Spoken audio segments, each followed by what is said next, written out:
Всем обладателям чудесного автомобиля Шкода Кодиак. Небольшая проблемка, которая существует в машине, это скрипящие ручки.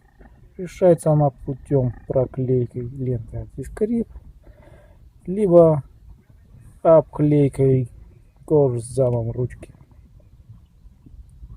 Цена вопроса 100 рублей, ну может чуть больше, неважно.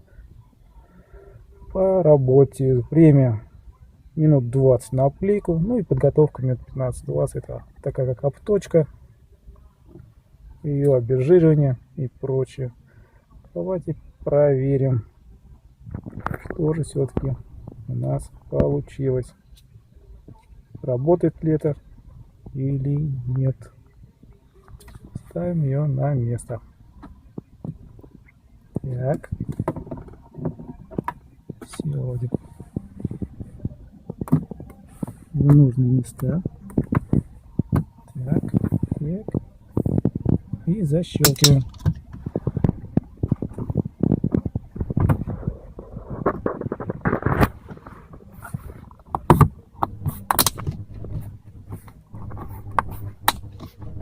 Все, и ручка на место встала.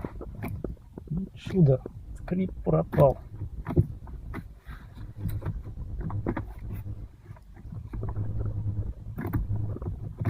Вот так не кручу, ничего не скрипит. Но ощущение, конечно, приятное, все равно. Мягенькая кожа, все в тему. О самом процессе я укажу ссылочку на форум, где я выложу,